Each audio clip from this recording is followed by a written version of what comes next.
Hi నమస్తే. ఈరోజు మనం తెల్లటి దూదిలాగా ఇడ్లీ ఎలా చేయాలో చూద్దాం. ఇడ్లీ అంటే చిన్నవాళ్ళకైనా పెద్దవాళ్ళకైనా ఎంతో ఇష్టమైన రెసిపీ. వీడియోని ఎక్కడ స్కిప్ చేయకుండా లాస్ట్ వరకు చూడండి.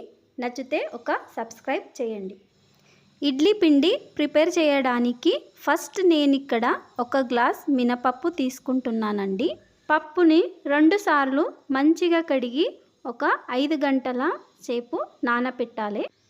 5 గంటల తర్వాత పప్పు ఇలా చక్కగా నానుతుందండి. ఇదన్ని మెత్తగా మిక్సీ చేసుకొని పక్కన పెట్టుకుందాము. ఇప్పుడు ఒక గ్లాస్ మినపప్పుకి 3 గ్లాస్ రవ తీసుకుంటున్నానండి. రవ ఎంత వేసుకోవాలో అంటే మీరు తీసుకున్న పప్పు క్వాలిటీ మీద డిపెండ్ అయి ఉంటుంది. వాటర్ పోసి రవాని 2 సార్లు బాగా కడగండి. కడిగిన తర్వాత వాటర్ మొత్తం తీసేసి రవాని పక్కన పెట్టుకోండి. ఇప్పుడు కడిగి పెట్టిన రవాలో పప్పు మిక్సీ చేసుకున్నాం కదా, అది యాడ్ చేయండి. మొత్తం బాగా కలపండి. చూడండి, ఇలా ఉండాలి. మరి ఎక్కువ వాటర్ వేసిన ఇడ్లీ మంచిగా రావు. కలిపిన తర్వాత మూత పెట్టి ఓవర్ నైట్ ఉంచండి.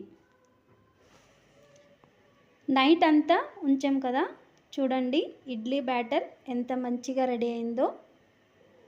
మీకు నైట్ అంతా ఉంచడానికి వీలు లేకపోతే 8-9 గంటలైనా ఉంచవచ్చు. ఇప్పుడు ఇందులో రుచికి సరిపడే సాల్ట్ వేసుకొని మంచిగా ఒకసారి కలపండి. ఇలా ఇడ్లీ ప్లేట్స్ తీసుకోండి.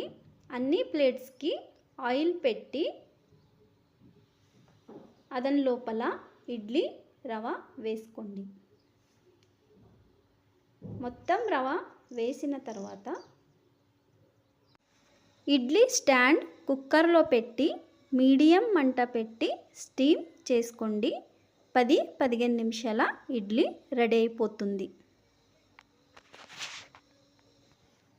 10 నిమిషాల తర్వాత చూసారా, మెత్తని దూది లాంటి ఇడ్లీ రెడీ. మీరు కూడా ఇంట్లో ట్రై చేసి చూడండి. వీడియో చూసిన ప్రతి ఒక్కరికి థ్యాంక్ యూ. అలానే సబ్స్క్రైబ్ మరియు లైక్ చేయండి.